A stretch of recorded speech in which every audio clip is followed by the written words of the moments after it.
On December 8th, 2022, Borealis Watch Company reached out to the channel and asked for us, or should I say me, to do a review of their watches, and in return, I would get a free watch. Well, we all know that it's not a free watch, because if it was, they would just simply send me a free watch and that would be the end of the story, because when we give gifts, we don't expect things in return. But when we give something to somebody and ask for something in return, then that is actually payment. It is a transaction. No problem there, guys, right? I have absolutely no problem with that. I've done that with many companies. I've borrowed watches from companies, and I've actually received watches in return for a review. What I did was, I asked for the terms, and they came back and they said, okay, we'll give you the free watch, right? And then number 5 was really where I really shook my head. And it was, I needed to get approval in order for me to upload content.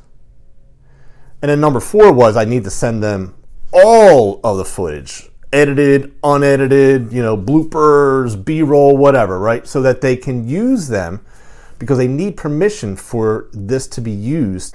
The exact quote was, we need permission to use all of your content on our channels and ads. So essentially, as my title suggests, Borealis is asking for a commercial, not a review. I have full creative control over my channel, and I only do honest reviews. So therefore, it was an easy no for me, and I turned them down. But I still had this curiosity of what Borealis Watch Company is all about and how the watches are.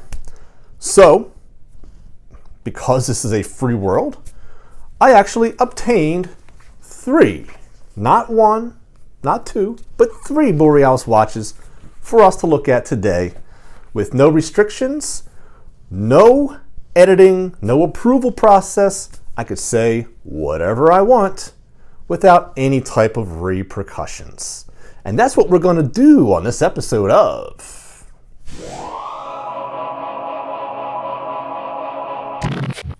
All right, so let me take a look at my least favorite of the 3, and that's surprisingly the diver. I'm typically a diver fan. I have mostly divers in my collection, but this one here just really underwhelms me for multiple reasons.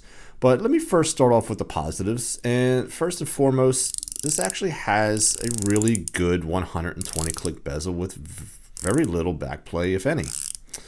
The other positive thing about this particular watch, and I can say this to all 3, is that it has really good lume, including a lume bezel. So definitely another plus there.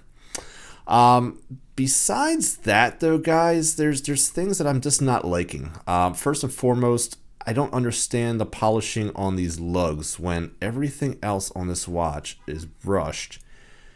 They decided to put polish on random lugs right here on the tops, and it looks odd and out of place, especially when you have it next to this fully brushed bracelet, which is also a very generic 3-link bracelet. It does taper slightly from 22 to 20, but again, just nothing really to write home about. And the buckle at least has 4 micro adjusts. It is a standard, with the safety clasp. Pressure fit does have that mil clasp there, so that's definitely nice. But the bracelet, or the bracelet in general, just not a fan. Also, this blue, it's interesting. I mean, I haven't seen it before, because usually you'll get an insert, whether it's painted or ceramic. I do question the durability of this. I do see that it's spotting, and it does have some markings of possible wear. So I question the durability of this. But the other thing is the thickness of this case is actually only 11.4 millimeters thick, but with the vertical brushing, it actually makes it look fat, right?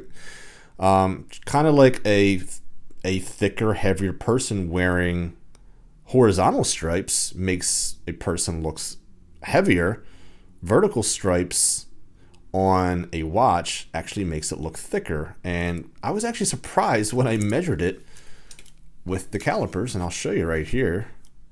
It's only, look at that. It's actually 11.5-ish thick. It's pretty thin for a diver. So, I mean, that's pretty cool. And then, of course, guys, I don't understand this. We've got a ghost position. I don't understand that, guys. I don't understand it, because to me, a ghost position on a watch shows that you had leftover movements and you're putting it into a watch that it doesn't belong in.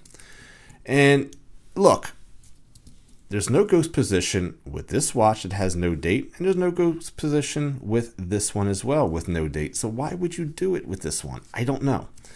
This one is definitely the oldest of the bunch. This one came out, I believe, 2017, 2018. Pricing on this was like right around $320. You're getting a Miyota 9015 in this. I don't know, guys. This one here is a miss for me. The handset, 3 compartments there, 2 compartments there. Very dull handset. The dial has no depth to it. Too flat for me. This watch is just not for me. So we're going to put this one aside. And then we'll go with my next choice, which is this one here. This is the Adraga. Now, the Adraga has a very textured dial, very similar to the Sintra. Very, very nicely textured dials. Now, for me, I mean, first of all, they both have the same movements, 90-55. Okay, so there's no ghost position. But believe it or not, this watch is significantly cheaper than this one here. And I'm scratching my head because this one here, in my opinion, is fairly priced at $276.75, the Adraga. But then you move to the Sintra and you're paying $650, guys. Now, yes, this is my favorite of the bunch, and I have to admit, it is a really good-looking watch. Very Omega Seamaster, or should I say just Omega in general, styled with that case, which is a carbon copy. This is definitely a Seamaster, or should I say a Railmaster, right? Styling, but just a kind of a different color combination. You definitely have the faux patina. You get the orange, which definitely pops against this blue. So, I mean, look, it's a good-looking homage of the Omega, the Seamaster Railmaster, right? With that being said, I think a $650 price point is a bit much for this particular watch. Because, again, I mean, if you're going to charge $650, you got to put at least a Swiss movement in this thing in order for me to have the price justified. If you want to talk about textured dials, well, you know, the Seiko Cocktail Time, for instance, or any of the Seiko Presages, you can get them at this point sub $400 price range. So, you know, that argument's debunked right there. So that's just my 2 cents there. Now we're getting the same type of texturing here with this dial. Getting really similar luminescence. This one is definitely a little bit crisper, but they both have really good lume. I do like the bracelet better on the Sintra. Again, very Omega inspired. Plenty of micro adjust. Again, that friction fit with the milled, right? All right. Same type of case back as the rest of the models. I love seeing like exhibition, by the way. Now, out of the 3, this one definitely has a better clasp mechanism, in my opinion. I like that a lot better. And you get a heck of a lot more micro adjust as well. Check that out. We have Rolex Explorer vibes here.